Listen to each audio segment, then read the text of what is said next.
본 컨텐츠는 매니페스트 1. 특수교육 영역별 선택형 기출 분석집을 활용하기 위한 수업입니다. 관련된 문제를 보면서 우리가 어떻게 선택형 기출 문제를 보아야 할지, 어떻게 정리할지에 대한 수업입니다. 그럼 지금 바로 시작하겠습니다.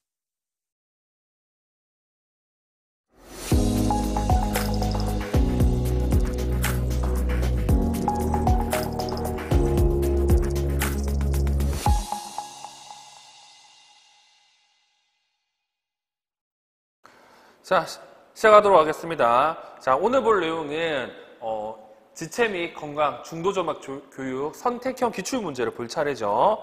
이 지체 및 건강 중도점막 장애 교육 같은 경우에도 뭐 어떻게 본다고 하면 예전 문제가 지금 문제보다 더 어렵습니다. 왜 그렇게 얘기를 하냐면 지금 문제 같은 경우는 그래도 서답형으로 답을 써야 하기 때문에 명확하게 이렇게 질문을 하는데, 예전 문제 같은 경우는 선택형이기 때문에 있는 내용을 맞냐 틀리냐 이렇게 판단하는 문제가 많아서 좀 새롭게 보는 내용도 있고 단어도 어렵고 문제 자체도 좀 어렵게 출제하는 경우가 컸어요. 특히 지체 문제 같은 경우. 그래서 이 14번째 챕터인 지체 및 건강 중도 중복 장애아 교육 같은 경우에는 얘도 마찬가지로 여기서 다뤘던 내용이 뭔지를 좀 해당 문제에서 생각해 보시면 좋을 것 같습니다. 자, 그러면 문제를 좀 보도록 할게요. 자, 첫 번째 뇌성마비와 관련된 문제네요. 자, 그림과 같이 하지의 내전 구축으로 가위 형태의 자세를 보이기도 하며 걸을 수 있는 경우 첨족보행 특징으로 하는 뇌성마비의 생리적 분류 유형에 대한 설명으로 적절한 것. 이 문제에서 여러분들이 아셔야 될 건 이 가위자 자세 그리고 첨족보행은 하지의 내전 구축 때문에 생긴다는 사실을 여러분들이 기억하시면 좋을 것 같고요. 그리고 뇌성마비의 생리적 분류 또는 운동학적 분류 같은 경우는 우리 시험에 가장 많이 나오는 것 중에 하나죠. 뭐 알다시피 지금 저런 형태를 보이는 건 경직형의 특징이라고 볼 수 있습니다. 즉 1번 문제 같은 경우는 경직형 뇌성마비의 특징을 찾아보는 거죠. 자, 동그라미 1번. 근긴장도가 낮아 몸통과 사지를 반복적으로 일정하게 비틀거나 운동에 증복성이 있다 이렇게 되어 있습니다. 자, 여기서 이제 이 근긴장도가 낮아라는 표현이 있는데 정확하게는 낮을 수도 있고 높을 수도 있어요. 근데 낮을 때는 몸통과 사지를 반복적으로 일정하게 비틀거나 운동에 중복성이 보이는 유형이 있죠. 그 유형이 우리가 알고 있는 불수의 유형입니다. 자, 두 번째, 과잉 동작이나 불수의적 운동이 거의 없지만 신경 수축성이 없어 운동 저항이 강하고 지능도 낮다라고 되어 있죠. 이 같은 경우는 강직형 유형의 특징이고요. 3. 뇌망염과 같은 출생 후 질병으로 추체 외로가 손상되어 경련성 근긴장과 불수의적 운동이 모두 나타난다 이렇게 되어 있죠. 알다시피 경직형 같은 경우는 추체로 손상입니다. 그래서 이렇게 추체 외로 손상이라고 했기 때문에 지금 3번은 틀린 내용이 되고요. 굳이 이거를 찾아본다고 하면 뭐 우리가 알고 있는 뭐 불수의 운동형과 그리고 뭐 우리가 알고 있는 진정형 이런 것들을 생각해 볼 수도 있습니다. 근데 굳이 그렇게까지 할 필요가 없을 것 같고요. 4번 운동 피질의 손상으로 신정과 굴곡에 원신저 짐따 반사가 보여 자동 운동이 어렵고 제하기 어려운 간헐적 경련이 있다. 그래서 4번 같은 게 우리가 알고 있는 경직형 뇌성마비의 특징이고, 그래서 이러한 특징 간헐적인 경련 때문에 예전에서는 이 경직형을 경련형이라고도 불렀습니다. 그리고 5. 손의 기너즈 손상이 광범위해서 바베스키 양성 반성이 1세 이후에도 지속되며 평행 강령이 낮아 자세 불안정과 눈과 손발의 불이용이 나타난다. 뭐 이 같은 경우에는 알다시피 이러한 평행 강령이 나온다고 하면 운동 실조형이라고 보면 되겠죠. 그래서 이런 형태로 지금 시험 문제가 언급됐다는 사실을 기억하시면 좋을 것 같고, 이 문제 같은 경우는 답도 답이지만 지금 제가 얘기했던 하지의 내전 구축 때문에 가위 형태와 첨족보행이 보인다는 사실을 기억하시면 될 것 같습니다. 그리고 2번, 뇌성마비 학생 민수는 다음과 같은 호흡 특성을 가지고 있다. 국어과 말하기 수업 시간에 교사가 적용할 수 있는 지도 방법으로 적절하지 않는 것은, 자, 역호흡을 한다. 호흡이 얕고 빠르다. 호흡이 유연하지 않다. 호흡 주기가 불규칙하다. 이러니까 말하기에 어려움이 있겠죠. 그때 할 수 있는 지도 방법 1. 입과 코도 부드럽게 숨을 쉬도록 지도한다. 자, 여기 보시면 호흡이 유용하지 않고 역호흡 하는 것 때문에 이렇게 하면 훨씬 더 의사소통이 원활해지겠죠. 그리고 이 날숨과 발성의 지속 시간을 연적하도록 한다. 알다시피 말을 할 때는 이 부분이 엄청 중요하잖아요. 그래서 여기 나와 있는 호흡 주기 그리고 얇고 빠르다는 내용과 더불어서 이런 지속 시간을 연장하는 방법을 고려해 봐야 됩니다. 그리고 세 번째, 긴장하지 않고 여유 있게 심호흡을 하도록 한다. 뭐 불구치기 하니까 그 역호흡을 보이니까 이렇게 해야 될 것 같아요. 그리고 4번, 머리, 몸통, 어깨의 움직임이 안정되도록 조절한다. 그래야 호흡을 제대로 편하게 할 수 있을 겁니다. 그리고 5, 느리게 심호흡을 하고 날숨을 조절해서 짧게 쉬도록 한다라고 나오는데 여기서 이 콤마 앞쪽은 맞는 내용이고요. 뒷 내용은 틀린 내용이 되겠죠. 왜 그러냐? 지금 호흡이 얇고 빠른데 이거 짧게 하면 아무 도움이 안 됩니다. 그리고 이 내용 같은 경우는 지금은 안 보는 책 중에 하나가 있는데 그 책이 구봉호 선생님 책이거든요. 그 책 내용이 여기 해설 자료 나와 있어요. 해설 자료 내용을 보시면 딱 그렇게 언급이 되어 있습니다. 이렇게 언급이 되어 있죠. 자, 빠르게 깊게 들어 마시는 숨을 쉬도록 날숨을 조절해서 길게 숨을 내뱉는 것이 필요하다. 그래서 지금 이 2번 문제 같은 경우는 짧게라고 했기 때문에 5번이 틀린 내용이 되고 정답은 5번이 된다는 사실을 알고 있으면 될 것 같네요. 그리고 3번. 자, 다음은 윤교사가 뇌성마비 학생 정수의 일상생활과 학습 장면에서 관찰한 결과이다. 문제의 주된 원인을 보고해서 고른 것. 자, 이런 형태가 예전에 꽤 많이 나왔습니다. 자, 박스 내용을 보시면 소리나 움직임에 크게 놀라는 반응을 보이며 뭐 이 같은 경우는 놀람 반사 또는 뭐 우리가 알고 있는 모로 반사라고 생각하시면 될 것 같아요. 뭐 놀람 그리고 모로 반사라고 생각하시면 되고요. 얼굴과 팔을 함께 움직이면서 불안정한 목소리를 말한다. 이 증상은 다른 학생에 주목되는 긴장된 상황에서 더욱 심하게 일어난다. 다른 사람이 나를 쳐다보면 조금 더 나타난다는 뜻으로 받아들이면 되겠죠. 그리고 쓰기 과제를 수행할 때 의도하지 않는 불필요한 동작이나 이상한 방향으로 돌발적인 동작이 일어나 알아보기 힘든 글자를 쓴다. 즉 우리가 알고 있는 불수의적 운동 특성을 보인다고 생각하시면 될 것 같습니다. 자, 그러면 보기 내용을 보시면 첫 번째 기억, 근력의 무긴장이라고 되어 있죠. 네, 여기 내용을 보시면 아시겠지만 본인이 힘을 주거나 본인이 조금 더 사용하려고 하면 의도하지 않는 행동이 보이기 때문에 이런 것 같은 경우는 근력의 무긴장보다는 근력의 수치로 변한다는 특성을 보는 게 훨씬 더 맞겠죠. 그래서 기억은 틀린 내용이 되고요. 니은 원시 반사의 잔종이라고 하는데 여기 보시면 이런 거 소리나 움직임에 크게 놀라는 반사, 모로 반사나 그리고 놀란 반사를 보이기 때문에 니은은 맞는 거고 그리고 디귿 대뇌 기저핵의 손상이라고 하는데 우리가 알고 있는 이 기저핵의 가장 큰 기능은 이렇게 무의식적 움직임을 조종하는 거잖아요. 그렇게 봤을 때 지금 얘 같은 경우에는 그런 것들이 안 되기 때문에 대뇌 기저핵의 손상으로 보는 게 맞겠죠. 그리고 리을 근골격계 구조 이상이라고 되어 있는데 우리가 알고 있는 뇌성마비 정의에서는 그렇게 되어 있습니다. 뭐 뇌에 손상 때문에 나타나는 표현이 들어가 있죠. 이 뇌의 손상이 우리가 알고 있는 중추신경의 손상을 얘기하는 거잖아요. 이렇게 본다고 하면 근골격계 구조 이상보다는 이 신경 이상에 더 가깝고 이 신경 이상이 지속되니까 2차적 증사로 이렇게 근골격계 구조 이상이 나타날 수는 있어요. 근데 직접적인 원인으로는 아니다라는 것 정도 기억하시면 되겠죠. 그래서 정답은 니은과 디귿이 3번이 된다는 거. 그래서 이런 형태는 내용을 보고 찾는 문제이기 때문에 수능의 문제에 가깝다고 생각하시면 되겠습니다. 그리고 4번. 이 4번과 5번 같은 경우에는 현재는 거의 시험 문제에 나오지 않는 문제입니다. 왜 그러냐? 지금 이 4번과 5번이 뇌성마비의 지각 발달과 지각 특성과 관련 있는 문제인데 이거를 나타내는 지체장애 강론서는 없습니다. 현재 제가 알기로는 특수교육과 학생이 많이 보는 강론서 중에서 지체장애 강론서 중에서는 지금 보고 있는 이 지각 특성을 담고 있는 책은 없고요. 고은 선생님 책 그리고 박순희 선생님 책, 즉 시각장애 책이나 의사소통 책에서는 관련 내용이 조금씩 언급이 되어 있습니다. 그리고 추가적으로 예전에 나왔던 2009년에 나왔던 통합교육 학회에서 나왔는 통합교육이라는 책에도 이 내용이 나와는 있습니다. 그래서 우리 교재도 관련 내용이 제가 실어놨고요. 그리고 여기 나와 있는 해설 자료도 그 내용을 제가 넣어놨습니다. 그래서 이 문제 같은 경우는 이 책에 나와 있는 내용들로 문제를 풀어야 돼요.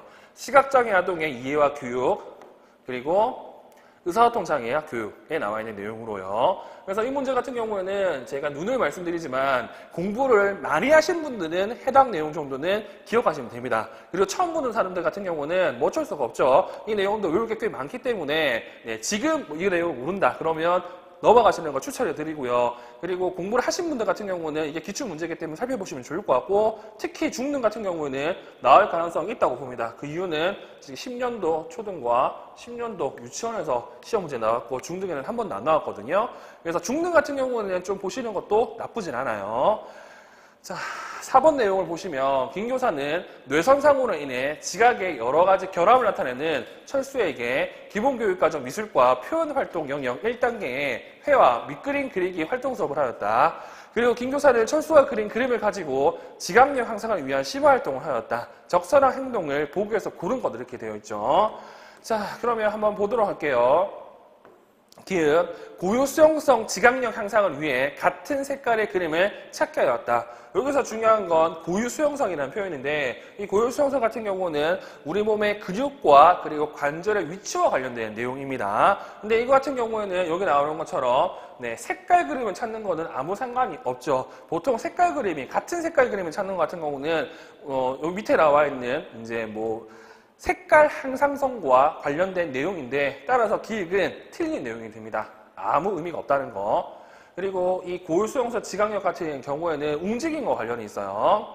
자, 니은 형태 지각력 향상을 위해 그려진 사람의 위치를 말하게 한다 이렇게 돼 있죠. 형태 지각력 같은 경우에는 말 그대로 형태를 잘 아냐, 다른 형태를 아냐 모르냐와 관련이 있고요. 그래서 여기 나와 있는 그려진 사람의 위치를 말하게 하는 것 같은 경우에는 뭐 뒤에 나와 있는 여기 나와 있는 다음 문제에 나와 있는 공간 위치 지각장애와 관련 있는 내용입니다. 그래서 니은 같은 경우는 이것도 형태 지각력과는 상관이 없다더라. 그리고 디귿, 도형 배경 병별력 향상을 위해 물결석 위에 그려진 도형 그림을 찾게 한다. 자, 이 도형 배경 같은 경우는 지금 얘기하는 이거를 얘기하는 거거든요. 이런 식으로 중요한 정보인 도형과 그리고 필요 없는 정보의 배경을 구분하기 위해서 이렇게 물결석 위에 있는 도형을 찾게 하면 좋아요. 그리고 리을, 눈과 손 협응력 향상을 위해 그림이 있는 동그라미, 네모, 세모 등의 모양을 손가락으로 따라 그리게 한다 이렇게 돼 있는데, 지금 뭐 그림 위에 있는 이런 거 있잖아. 동그라미, 세모, 네모 이런 걸 따라 한다고 하면 보는 것과 그리고 쓰는 것을 연습할 수 있기 때문에 당연히 좋죠. 그리고 미음, 시지각 변별력 향상을 위해 동그라미, 네모, 세모 등의 도형 카드를 제시하고 그림 속에 비슷한 모양을 찾게 한다. 이 변별, 시각적 변별이 방금 얘기했던 것처럼 비슷한 거 찾는 걸 얘기하는 거잖아요. 그래서 미음은 맞는 내용이 되고, 이와 관련된 구체적 내용 같은 경우는 추가 자료에 제가 이렇게 실어놨습니다. 자, 추가 자료를 보시면 이렇게 시각적 변별, 정경 배경 변별, 그리고 시각적 완결, 그리고 공간 관계 파악, 그리고 눈송 협응 이런 것들이 이제 나와 있는 내용이고, 뭐 이거 같은 경우에는 이 책이 김산호 선생님 책이거든요. 김산호 선생님 책에서는 이런 식으로 언급해놨어요. 그리고 대표적으로 이 내용들보다는 뒤에 나와 있는 이거 한겸의 선생님 책에 나와 있는 이 내용들이 이제, 그리고 통합교육에 나와 있는 이 내용들이 현재 우리 시험에 꽤 많이 나와 있는 내용들이거든요.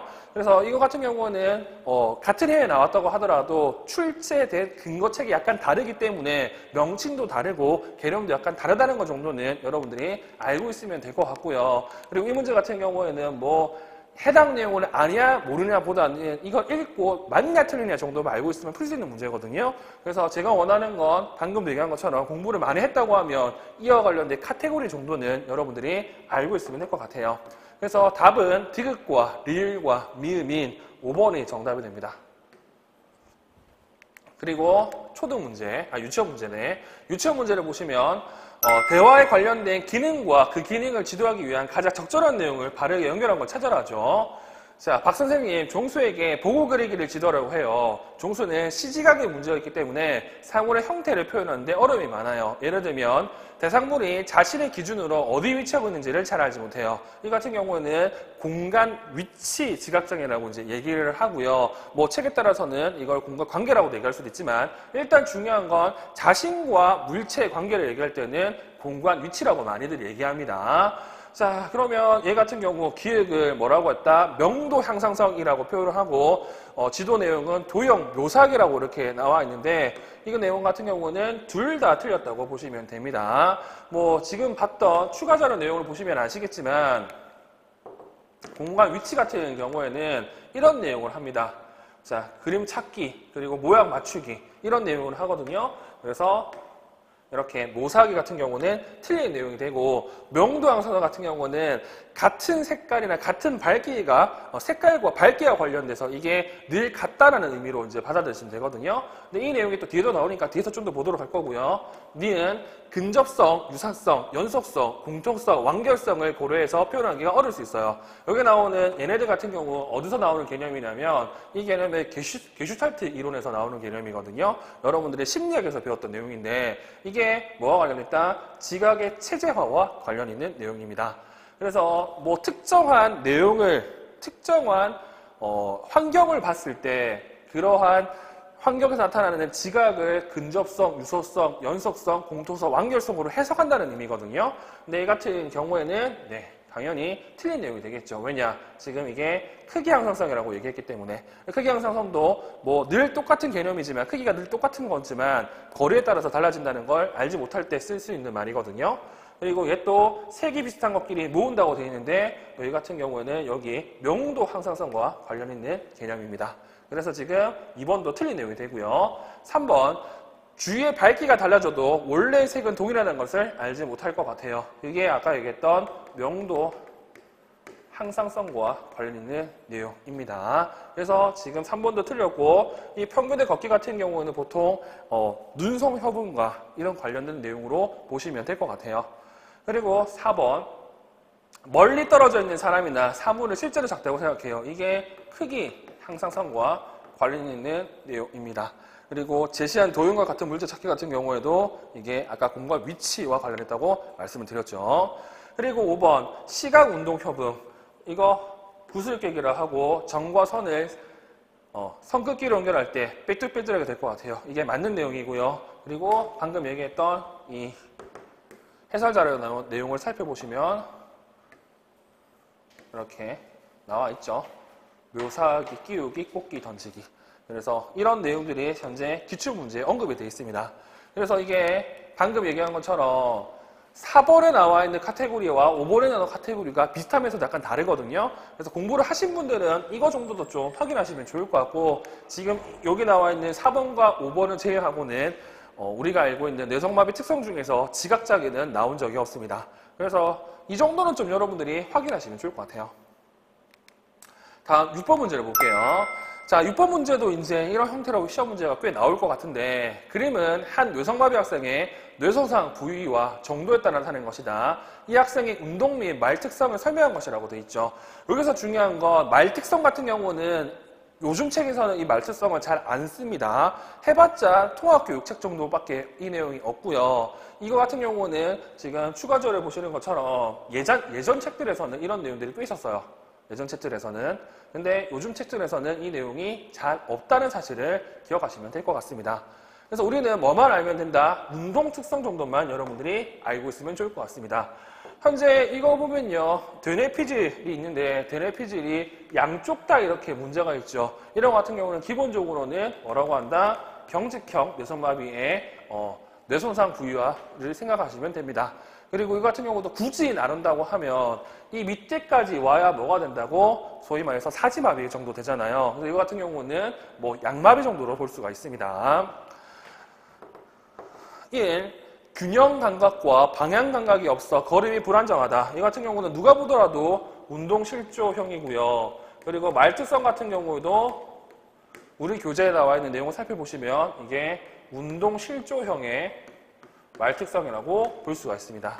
그리고 2. 몸의 같은 쪽 상지와 하지의 근육 긴장도가 높아 발끝으로 걷는다. 자, 이거 같은 경우는 몸의 같은 쪽이잖아요. 그래서 이거를 뭐라고 한다? 네, 경직형 편마비라고 이제 볼 수가 있고, 경직형 편마비 같은 경우에는 이러한 뇌손상 부위와 정도에서는 한쪽만 이렇게 손상이 되어 있을 겁니다. 그래서 이건 두 쪽이기 때문에 해당 사항이 없죠. 그리고 억양이 거의 없어 단조로우며 과대비성이 나타난다고 하는데 이거는 경직형 뇌성마비의 특징입니다. 즉 이번 같은 경우는 운동 특성은 틀렸고 말 특성은 맞는 내용이에요. 그리고 3. 상지보다 하지의 근육 긴장도가 높고 관절 움직임이 제한했다. 이게 이제 방금 제가 얘기했던 양마비의 특성으로 보시면 되고, 성대의 지나친 긴장으로 인해 후두에서 쥐어짜듯이 말한다. 이것 또한 경직형 뇌선마비의 말 특성 중에 하나입니다. 그래서 정답은 3번이 돼요. 4번, 스스로 조절할 수 없는 신체 떨림으로 인해 연속적인 근육 긴장도의 변화를 보인다. 여기서 포커스를 둬야 될 건 변화를 보인다에 포커스를 둔다고 하면 이거 같은 경우는 불수의 운동이라고 볼 수 있고, 아니면 떨림에 포커스를 둔다고 하면 진전형으로도 볼 수가 있습니다. 그리고 말할 때 떨림과 말더듬 현상이 심하다 이렇게 나와 있죠. 저런 특성들을 본다고 하면 저 같은 경우에도 방금 제가 얘기했던 진전형으로 봐도 되고요. 아니면 운동실조형의 특성으로 봐도 상관은 없을 것 같습니다. 그래서 4번은 일단 틀렸어요. 그리고 5번, 전신의 근육 긴장도 변화가 심하고 의도적으로 움직이게 할 때 불규칙적이고 뒤틀린 동작을 보인다. 이게 이제 불수의 운동의 특징이고, 호흡이 거칠고 기식적인 소리가 많다 되어 있죠. 저것도 불수의 운동의 특징 중에 하나입니다. 그래서 5번 같은 경우는 둘 다 불수의 운동형이라고 보시면 될 것 같아요. 그래서 답 같은 경우에는 뭐 제가 구체적으로 해설자를 써놨기 때문에 답을 보시면 되고요. 제가 원하는 건 이 말 특성보다는 운동 특성을 좀 기억하시면 좋을 것 같고, 운동 특성 관련된 내용은 이렇게 제가 다 표시를 해놨으니까 해당 내용 정도로 기억하시면 됩니다. 그리고 말 특성 같은 경우에도 굳이 볼 필요는 없을 것 같고요. 어차피 시험 문제는 구어 산출 특성이 우리 시험 문제에 나오죠. 그래서 호흡 훈련과 자세 조정 훈련과 관련된 내용을 여러분들이 기억하시면 됩니다. 다음 7번 문제 보도록 할게요. 다음은 지체장애 학생 A의 특성이다. 학생 A를 위해 고려할 수 있는 교육적 지원 방법으로 적절한 것만을 보기에서 있는 대로 골라라고 되어 있습니다.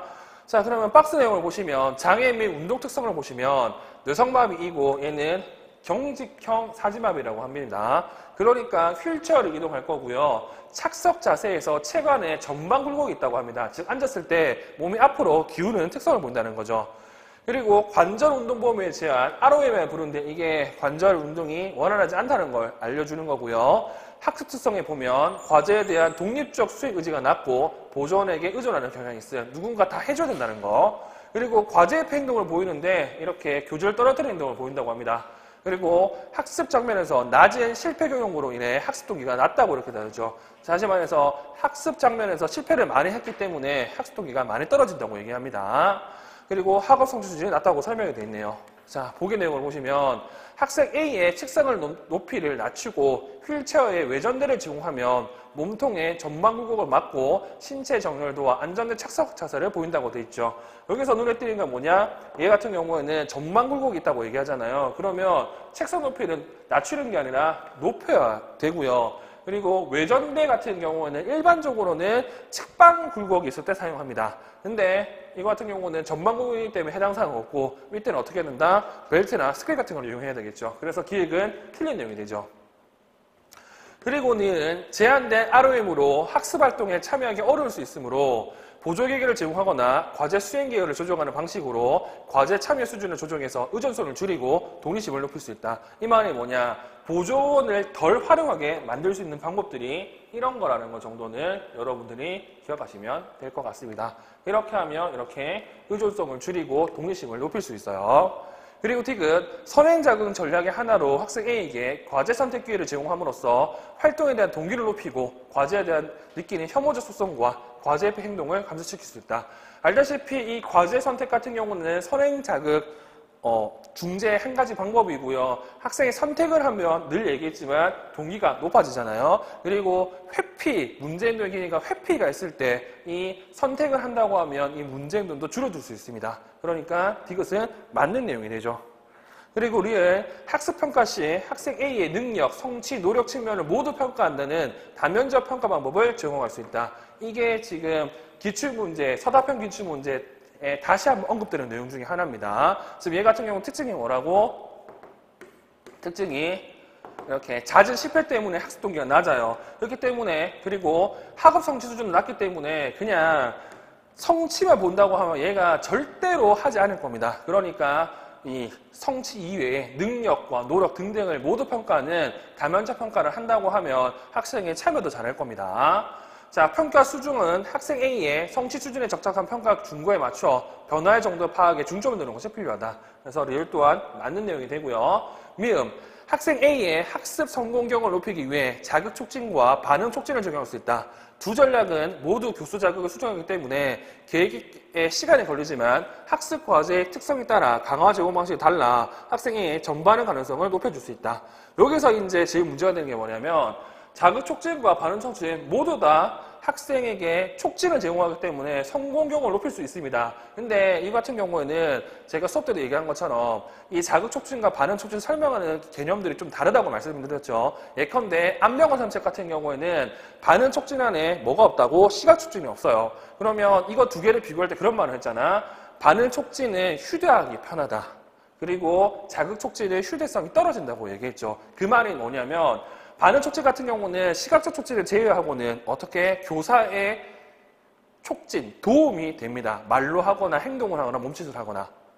근데 자극 촉진 같은 경우는 뭔가 교재가 필요합니다. 그러니까 지금 두 전략을 모두 교수 자극을 수정을 하기 때문에 시간이 걸린다고 표현하지만 실제 반응 촉진 같은 경우는 시간이 필요하지 않죠. 학생이 못한다 그러면 말로 하면 되잖아. 이거 근데 몇 초 걸릴 거라고. 행동을 보이면 되잖아. 몇 초 걸릴 거라고. 물론 시각적 촉진을 제외한다는 기준이 가정이 있어야 되지만 그렇게 봤을 때 안면과 산책 기준으로 봤을 때는 이거 지금 틀린 내용이 됩니다. 그래서 미음도 틀리고요. 그래서 정답은 니은과 디귿과 리을이 된다는 거. 그래서 제가 늘 얘기하잖아요. 여러분들은 아는 거 쓰면 틀리고 물어본 걸 판단해야 됩니다. 이거 같은 경우는 이거 맞냐 틀리라고 생각한다고 하면 맞을 수도 있고 틀릴 수도 있어요. 근데 틀리다 개념이 확실한다고 하면 지금처럼 틀렸다고 생각하는 게 훨씬 더 낫다는 거. 됐죠? 그리고 알 수 있습니다. 미음이 틀렸다는 거를. 왜 알 수 있냐면 니은, 디귿, 리은은 거의 확실해요. 그럼 미음이 들어가야 말아야 되는데 니은, 디귿, 리을, 미음이 나오는 게 없잖아요. 그러면 미음은 틀렸다고 생각할 수도 있죠. 그래서 정답 같은 경우에는 4번이 됩니다. 그래서 이런 형태가 예전에 꽤 많이 나왔습니다. 특히 지체에서. 자, 그리고 8번 문제.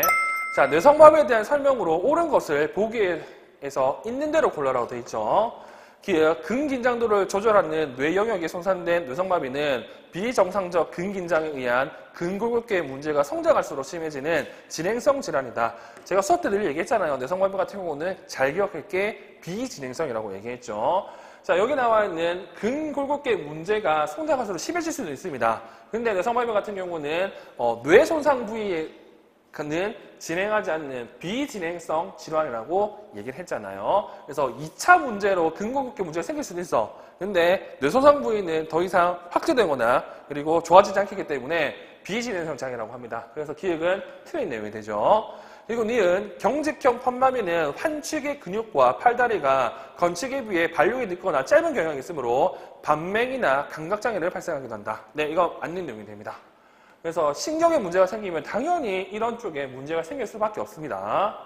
그리고 디귿 경직형 뇌선마비는 주로 보이는 관절 구축은 관절부의 근육 경직으로 인해 골격이 관절에서 이탈된 상태를 의미하며 성장할수록 통증과 척추 침막증을 유발한다고 되어 있는데 지금 관절 구축 같은 경우에는 뭐 우리가 알고 있는 영구적으로 근육이나 인대, 근막 등의 수축된 상태를 얘기는 해요. 근데 여기 나와 있는 골격에서 관절이 이탈된 상태를 탈구라고 얘기하는데 탈구와 관절 구축은 다른 얘기잖아요. 그렇기 때문에 지금 디귿은 틀린 내용이 됩니다.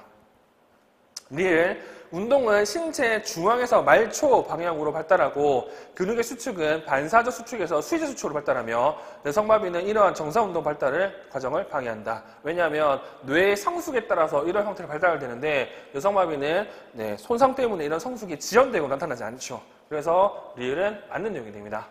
그리고 미은 비정상적인 근긴장은 근골격계의 구조의 변화를 유발하는데 스스로 자세를 바꾸거나 팔을 이용해서 신체를 지지하는 것과 같은 보상적 운동 패턴을 발달을 도와주며 2차 장애를 개선할 수 있다고 되어 있죠. 자, 여기 나와 있는 보상적 운동 패턴은 본인의 자세가 이상하니까 이거를 좀 메꿔주기 위해서 하는 그러한 운동 패턴들을 보상적 운동 패턴을 하는데 이러한 보상적 운동 패턴이 있으면 다시 여기 나와 있는 비정상적인 근골격계 구조의 변화를 일으킵니다. 그렇기 때문에 이러한 발달을 도와주면 안 되고 이거를 없애야 됩니다. 그래서 우리가 늘 하는 것, 그 자세 조절 이런 것들을 늘 하잖아요.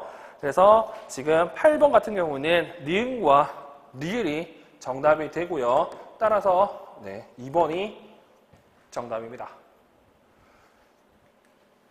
자, 그리고 9번 문제. 이번에는 이분 척추 문제인데, 자, 문제를 보시면 설명으로 적절한 거는 물어보죠. 수지, 뇌성마비가 어떤 동작을 수행하면 자신의 의지와 상관없는 불필요한 동작이 수반된다. 뭐 이 같은 경우는 불수의 운동형 이렇게 봐도 되겠죠. 그리고 입 주변 근육에 마비가 나타나며 이로 인해 책이나 공책에 침을 흘리는 경우가 많다. 우리가 알고 있는 불수의 운동 특징 중에 하나가 이겁니다. 침을 많이 흘리는 거. 그래서 지금 가나 같은 경우는 맞는 내용이 되고요. 그리고 근위양증 같은 경우에도 종아리 부위에 근육이 뭉친 것처럼 크게 부풀러 왔다. 이게 우리가 알고 있는 가성비들을 얘기하는 거고, 가오고 증후 같은 경우에는 바닥에 앉았을 때 일어나는 걸 맞는 거죠. 그리고 이분 척추 같은 경우 척추 부위와 혹과 같은 모양으로 근육이 부풀러 있다. 이 같은 경우는 낭상 이분 척추를 얘기하는 거고, 머리가 비정상적으로 크고 자주 구토를 하면 머리가 아프다고 호소한다. 이거는 수두증을 얘기하는 거죠. 그래서 마바 내용을 본다고 하면 얘 척추 수박류라고 이분 척추의 하위 유형을 해석할 수가 있습니다. 자, 그럼 보기 내용을 보시면 대뇌 기저역의 손상의 주된 원인이 불수의 운동 중의 증상이다. 네, 맞는 내용이 되고요. 니은 진행성이기 때문에 향후 이 마비 증상은 얼굴 전체로 확대된다고 얘기하는데 늘 얘기했지만 비진행성이잖아. 그래서 니은은 틀린 내용이 됩니다. 딕은 유전자 중 X염자체 결함의 주된 원인인 압력, 경과, 상황량의 초기 증상이다. 자, 우리가 알고 있는 근위양증에서 여기 가성비대를 보이는 애들 같은 경우에는 두세형이나 그리고 백허요. 그리고 좀 더 나간다고 하면 슈타이너병, 근긴장성 근위양증 정도는 나타낼 수가 있어요. 나머지는 잘 안 보이거든요. 그런 의미에서 압력경과 상황형 초기 증상이 이렇기 때문에 틀린 내용이 됩니다. 물론 X형체 결함은 맞아요. 그리고 리을 향후 독립 보행이 어렵게 되어 휠체어를 사용하게 된다. 네, 맞는 내용이 되죠. 그리고 미음, 척추뼈가 완전히 닫히지 않아 분리된 척추뼈 사이로 척추액이나 신경성류가 돌출된 것이 원인인 잠재 이분 척추의 증상이다. 알다시피 잠재 이분 척추는 낭상 이분 척추와 반대 개념이잖아요. 그래서 이 잠재 이분 척추를 했기 때문에 틀린 내용이 되고, 그리고 향후 수두증으로 진행하거나 션트 삽입 수술이 필요하다. 네, 맞는 내용이 되죠. 그래서 기읍과 리을과 비읍이 정답이 되기 때문에 2번이 정답이 됩니다. 그래서 이런 형태로 문제가 꽤 많이 나왔습니다. 여러 가지를 한꺼번에 묻는 문제. 그래서 개인적으로는 지금 이 다와 라 얘네들을 정의 정도는 여러분들이 이 문제를 통해서 좀 기억하시면 좋을 것 같네요. 그리고 10번 문제를 보도록 하겠습니다. 자, 척추 측만증과 고관절 탈구 관련된 내용이네요. 자, 척추 측면적에 있는 뇌성마비에 대한 설명으로 옳은 것을 보기에서 골라라고 되어 있습니다. 뇌성마비는 발생학적으로 척추 형성 구정과 척추 연골화가 있어 신경근성 척추 측만으로 분류된다. 자, 뇌성마비 같은 경우는 기본적으로 신경근성 척추 측만증입니다. 근데 여기 나와 있는 척추 형성 구정과 척추 연골화가 있다는 것은 틀린 내용이 되죠. 즉 신경근성 척추 측만 같은 경우는 뇌성마비 등과 같은 신경계에 문제가 있는 장애에 나타나는 2차 증상으로 이러한 척추 출만이 있을 때 신경근성 척추 출만이라 하죠. 근데 이 같은 경우는 알다시피 신경계와 관련은 없는 구조적으로 문제가 있는 거잖아요. 그래서 기획은 틀린 내용이 됩니다. 그리고 니은 신체 정렬이 되지 않는 부적절한 자세가 관절의 위치나 근육의 길이를 변화시키는 2차적 장애로 척추 출만을 일으킬 수 있다. 네, 맞는 내용이 되죠. 그리고 딕은 척추 출만이 고착되지 않는 경우 중량에 대항하고 비정상적 근육 긴장을 최소화시키는 주는 방식으로 신체 정렬되도록 자세를 잡아준다. 이것도 맞는 내용이 됩니다. 고착이 되지 않는다고 하면 자연적으로 이런 식으로 바로잡을 수 있습니다. 그리고 리에 척추 측만증 교정을 위해 맞춤화된 앉기 보조 도구를 제공해서 가장 편하고 바른 자세를 잡아주고 그 자세를 일정 시간 동안 계속 유지시켜준다 이렇게 돼 있죠. 알다시피 척추 측만이 있다고 하면 여러 가지 방법을 사용할 수 있어요. 그 중에서 우리가 알고 있는 보조공학 기기는 보장구 중에서는 브레이스가 있잖아요. 이 브레이스 같은 거 사용할 수 있습니다. 근데 이거를 어떻게 계속 유지시키주면 문제가 생기죠. 시간이 있잖아요. 하루에 2시간에서 3시간 이런 식으로 정해진 시간. 그 시간만 사용하고 계속 유지시켜주는 거는 별로 좋지는 않다는 거. 그리고 미음, 척추 측만측을 위한 운동요법의 하나인 보바스법은 척추 지위의 운동 자극점을 지속적으로 눌러주어 비정상적인 자세 긴장도를 정상화하는 것이다. 여기 나와 있는 이 설명 같은 경우에는 우리가 알고 있는 뭐 설명이다? 네, 보바스가 아니라 보이타 설명입니다. 그래서 지금 미음은 틀린 내용이 돼요. 그래서 니은과 디귿이 정답이 되고 2번이 정답이 됩니다. 그래서 여기 이 문제에서는 신경수 척추측만이 엄청 중요하거든요. 그래서 저는 서답형 문제로 이걸 물어볼 줄 알았는데 특발성을 물어봤죠. 여튼 신경수 척추측만 시험 문제였다는 것 정도는 여러분들이 기억하시면 될 것 같습니다. 다음 11번 문제고 건강장애 관련된 내용이네요. 다음은 특수교육 대상자로 선정되어 초등학교 일반 학급에 통합되어 있는 건강장애 학생들의 개별적인 상황과 특수교육 지원 내용이다. 상황에 따른 특수교육 지원이 적절하지 않는 것은 이렇게 되어 있습니다. 첫 번째, 소화천식이고요. 먼지와 특정 성분의 음식에 과민 반응을 보여 천명을 동반한 기침과 호흡 관련에 심하게 나타난다. 맞겠죠? 자, 지원. 부모와 보건교사와의 상의에서 과민 반응을 일으키는 음식을 통제하고 교실 환경을 평가해서 자극을 줄여준다. 이렇게 되어 있습니다. 네, 환경 조절을 하는 거 맞는 내용이 되죠. 자, 그리고 2번 심장장애, 온도 변화가 심하거나 몹시 추운 날에는 청새측과 호흡곤란 증세가 나타난다. 그래서 지원은 동절기에는 운동장애에서 하는 체육을 받지 않고 특수학급에 가서 다른 교과의 수업을 받게 한다. 이렇게 되면 문제가 되죠. 예를 들어서 청새증이 나타나고 호흡곤란이 있다고 하더라도 수업을 배제하는 건 맞지 않습니다. 그러니까 방안 대책을 강구해가지고 최대한 참여하게 만들어주는 게 일반적 내용입니다. 그래서 2번은 틀린 내용이 돼요. 다음 3번, 추석 치료를 위해 매주 정기적으로 3회씩 조퇴를 해야 된다. 그러니까 조퇴로 인한 특정 교과 학습의 결손을 보충할 수 있도록 통신교육이나 체험교육 등의 체험 학습 기회를 제공한다. 맞는 내용이 되겠죠. 그리고 4번, 소아암 치료를 위해 학기 중 4개월 동안 병원에 입원해야 한다. 입원한 병원 학교에서 최소한 1일 1시간 이상 수업을 참여해서 유급이 되지 않도록 한다. 이렇게 돼 있죠. 자, 이거 초등 문제잖아요. 초등 문제 같은 경우는 알다시피 병원 학교 시간은 1일 1시간 이상이잖아. 그리고 20분 이상만 하면 되기 때문에 4번 또한 맞는 내용이 되고요. 5번 소화당뇨, 혈당 조절을 위해 매일 인슐린 주사를 맞으며 종종 저혈당 증상이 나타난다.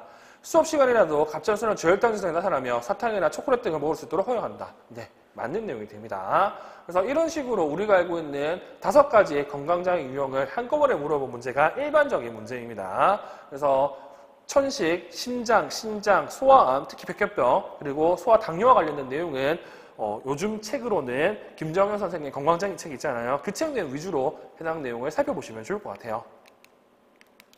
자, 그리고 12번 건강장애의 교육적 지원 내용이네요.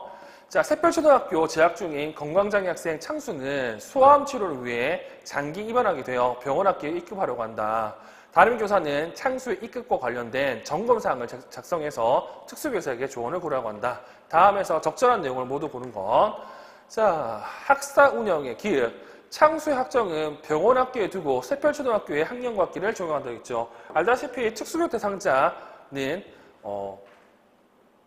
배치를 3군데밖에 못 받습니다. 그렇기 때문에 병원 학교 두는 거 말도 안 되죠. 원장 학교에 둬야 됩니다. 자, 그리고 니은 병원 학교에서는 입기별로부터 14일 이내에 창수의 건강 계획을 포함한 개별화 교육 계획을 작성해야 된다고 나오는데 이 같은 경우는 까딱 잘못하면 이게 맞다고 생각해요. 근데 중요한 건 건강장애로 진단하고 나서 배치가 되면이죠. 그렇기 때문에 이거 입급과는 상관이 없습니다. 그래서 지금 니은은 틀린 내용이 됩니다. 그리고 디귿 창수의 오랜 병원 생활로 인한 수업 교선을 막기 위해 재량 활동을 교과 재량으로 운영한다고 되어 있는데 이거는 지금 이 내용이 바뀐 지 오래되기 때문에 몰라도 되고요. 이 내용은 틀린 내용이 됩니다. 초등학교는 교과 재량을 사용할 수 없습니다. 그리고 리을 창수에게 학력평가를 실시할 때 평가당일 새별초등학교에 출석해서 평가를 받도록 권장하되 병원 방문 평가도 인정한다. 네, 기본적으로는 이렇게 성취도 평가를 할 때는 본인의 원적 학교로 가야 돼요. 근데 이게 안 되면 가정이나 병원에서 받을 수도 있죠. 그리고 미음 병원 학교에서 창수가 새별초등학교로 복귀하는 것을 도울 수 있도록 학업, 심리, 사회적응 등을 위한 학교 복귀 프로그램을 실시한다. 네, 미음은 맞는 내용이고 제가 수업 때도 얘기했잖아요. 이 학교 복귀 프로그램 요즘에 눈에 띈다고요. 그래서 학교 복귀 프로그램을 이 문제에서 좀 확인하시면 좋을 것 같고 리을과 미음이 정답이기 때문에 3번이 정답이 됩니다. 그리고 13번 문제 중도 중복장애 관련된 내용이네요. 다음은 고등학교 2학년 중도 지체장애 학생 A의 지도계획 수립을 위해 교사가 사용한 접근법이다.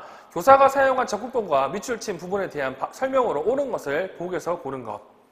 자, 교사는 기본교육과정 사이과의 소비생활 단어를 이용해서 A의 전환교육 목표인 지역사회 이용 및 참여를 지도하라고 한다.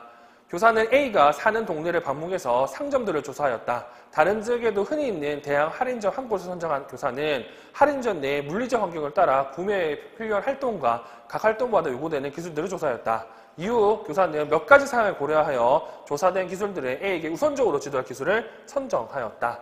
자, 지금 여기 나와 있는 내용을 읽어보시면 교사 같은 경우는 기능적 생활중심 교육과정을 하려고 합니다. 그리고 이 기능적 생활중심 교육과정과 관련해서 위에 나와 있는 이 내용을 읽어보시면 아시겠지만 생태학적 목록법을 이용한 거고요. 이 생태학적 목록법을 이용해가지고 여기 나오는 것 중에서 몇 가지 사항을 고려해서 조사된 기술들 중에서 우선적으로 지도할 기술을 선정했다고 얘기를 하고 있는 거죠. 자, 그러면 보기 내용을 보시면 기획, 상향식 접근으로 A의 현재 수준을 기초로 하는 생태학적 목록 접근법이다. 자, 알다시피 생태학적 목록 접근법은 맞아요. 근데 상향식 접근이 아니라 하향식 접근이죠. 자, 우리가 알고 있는 기능적 교육과정은 하향식 접근입니다. 학생이 지금 당장 필요한 걸 가르치기 때문에. 그리고 니은 교육과정을 중심으로 독립생활로의 전환 준비 과정을 목표로 하는 수행사정 접근이다.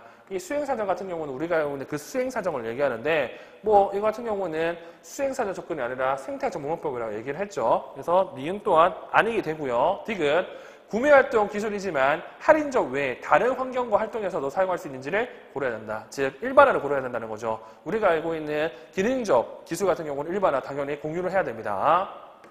리을 A의 정신연령에 비추어 현재는 물론 졸업 후 독립생활을 위해서도 필요한 기술을 선정해야 된다. 이거는 정신연령이 아니라 생활연령이 되겠죠. 그래서 리을은 틀린 내용이 되고 미음 운동성 제한으로 인한 활동 제약을 고려하되 부분 참여 원리를 반영해서 활동에 의미있게 참여할 수 있도록 기술을 선정한다. 네, 이게 우리가 알고 있는 부분 참여 원리를 사용한다는 내용이고 맞는 내용이 됩니다. 그래서 정답은 디귿과 미음이 정답이 돼서 2번이 정답이 됩니다. 그래서 이런 형태로 우리 시험에 많이 나왔습니다. 이거 해석해서 여러분들이 해석한 내용 바탕으로 답변을 하는 걸요. 자, 그리고 14번 문제. 저는 이거 아직도 이해가 안 되는데 일단 저는 이때 시험을 쳤거든요. 시험을 쳤는데 이거 틀렸어요. 이건 도대체 뭘 쓰라는지 잘 모르겠어요. 일단 눈에 띄는 게 뭐다? 부문 참여 원리죠. 자, 부문 참여 원리를 적절하게 적용한 것을 모두 골라라고 하는데 우리가 알고 있는 부문 참여 원리 같은 경우는 중도장애 학생이 모든 활동에 참여할 수 없기 때문에 활동의 일부라도 의미있게 참여하는 것을 부문 참여 원리라고 합니다. 즉, 이 문제 같은 경우는 어떻게 중요하냐면 해당 활동이 어떤 의미를 가지는지를 고민을 해봐야 돼요. 자, 문제를 보면 이렇게 돼 있죠.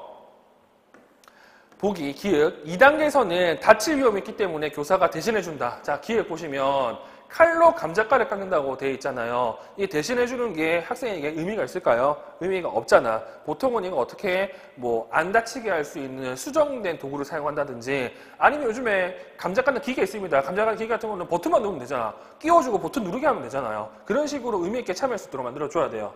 그래서 기획은 틀린 내용이 되고요. 니은 3단계에서는 현재 할 수 있는 기술이 냄비에 감자 넣기를 하게 된다. 이렇게 돼 있죠. 자, 3단계. 냄비에 감자를 넣고 삶는다 이렇게 되어 있는데 얘는 삶는 건 못하고 할 수 있는 감자 넣기를 할 수 있다고 하잖아요. 그러면 감자 넣기를 본인이 하고 삶는 거 도와주면 되잖아요. 그런 의미에서 지금 니은 같은 경우는 맞는 내용이 됩니다. 그리고 디귿 4단계에서는 움푹한 그릇 대신에 자동으로 으깨는 기구에 식은 감자를 넣어주고 자동 버튼을 누르게 한다. 방금도 얘기한 것처럼 지금 쓸 수 없으면 그렇게 하려고 했잖아. 그래서 4단계 내용을 보시면 식은 감자를 움푹한 그릇에 넣어 으깬다고 되어 있는데 이것도 맞는 내용이 되죠.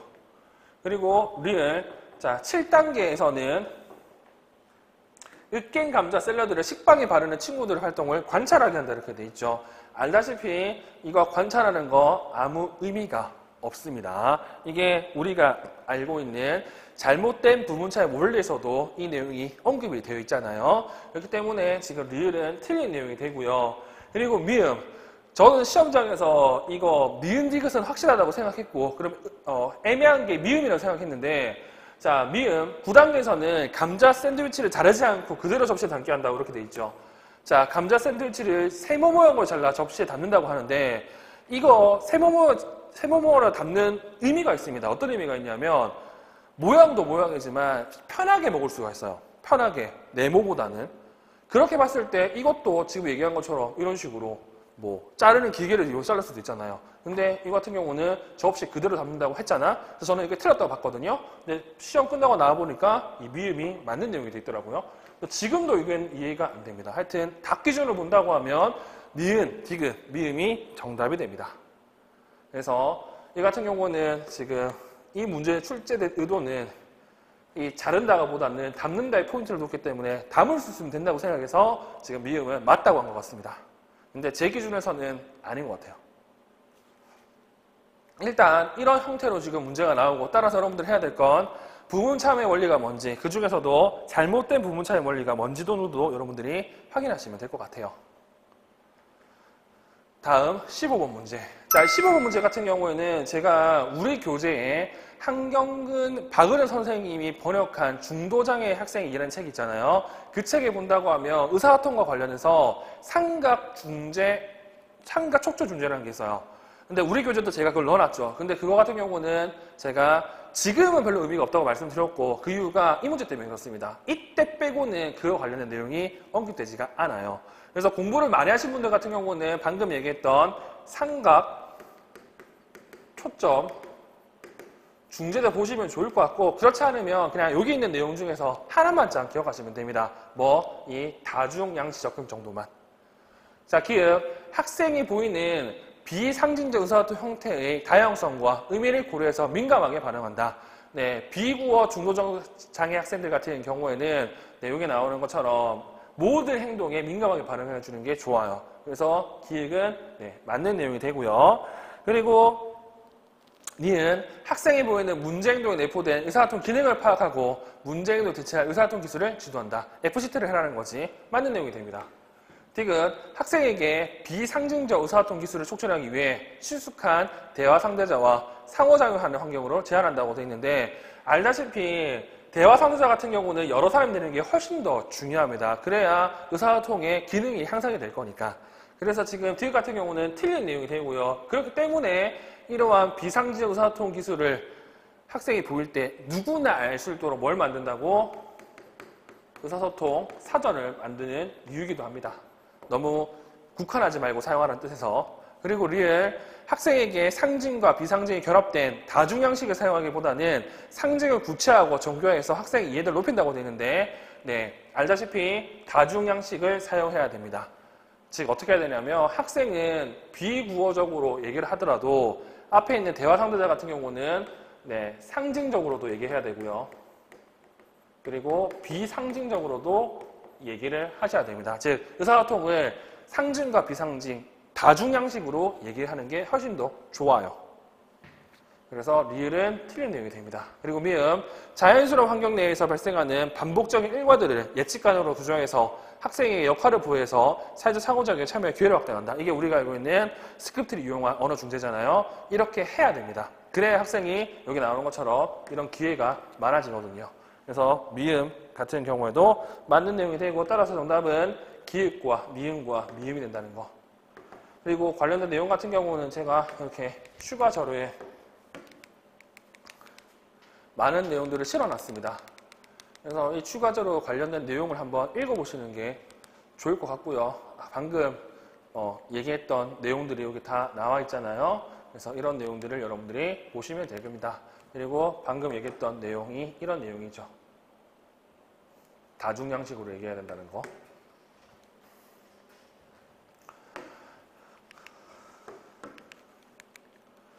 자, 그리고 26번 문제를 보도록 할게요. 다음은 중도 중복장애 학생 A의 토목학급 과학과 수학 참여 방법에 대한 교사들의 대화 내용이다. 기억 미음 중에서 옳은 것만을 있는 대로 골라라 이렇게 되어 있습니다. 자, 그러면 보도록 할게요. 학생 A를 과학과 수업에 참여시키기 위해 최소 위험 가정 기준을 적용할 수 있겠어요. 분명한 근거 없이 자기가 심하다고 통합학급 수업에 따라가지 못할 것이라는 가정을 함부로 해서는 안 된다는 거죠. 그래서 이 문제 같은 경우는 이 최소 유형 과정에 정의가 나와 있잖아요. 이 정의를 쓰는 게 엄청 많이 나왔기 때문에 이 내용 정도는 확인하시면 될 것 같고요.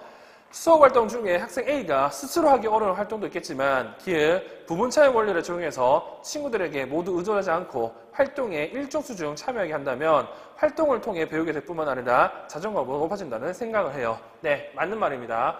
나도 할 수 있다는 생각을 할 수가 있죠. 그리고 니은 부분차의 원리를 적용하는 것은 통합학급에서 학생 A의 이미지와 역량에 긍정 영향을 줄 수 있다는 점에서 사회적 역할 가치화라는 개념을 실현한 것으로 볼 수 있습니다. 즉 우리가 알고 있는 SRV로는 중도 중복장애 학생에게 적용한 게 부분차의 원리고 이 SRV론과 부분차의 원리의 장점이 여기 나오는 이거잖아요. 이미지와 역량에 긍정 영향을 줄 수 있다는 거. 이걸 쓰는 것도 시험 문제였죠. 그래서 니은도 맞는 내용. 디귿.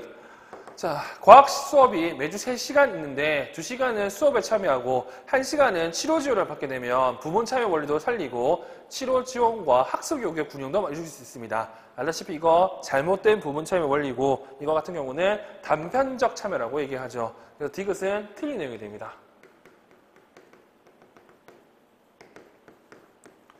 그리고 리엘 최소 개입 촉진의 원리에 따라 효과적인 교수법 중 가장 간단하고 사용하기 쉬운 것을 선택하도록 한다 이렇게 되어 있습니다. 우리가 알고 있는 최소 개입 촉진의 다른 말이 최소 최대입니다.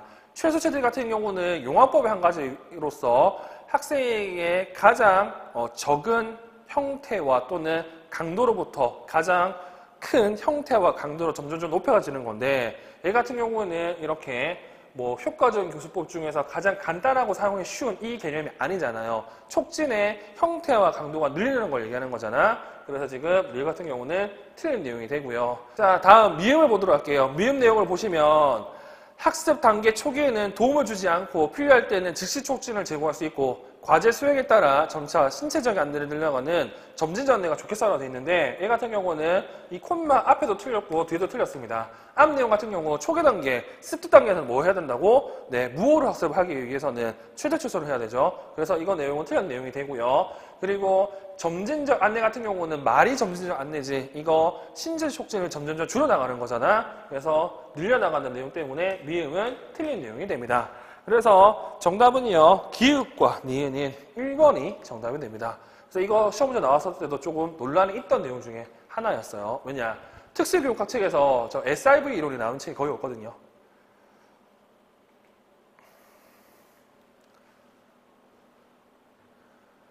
그리고 17번부터는 조금 쉬었다 하도록 할게요.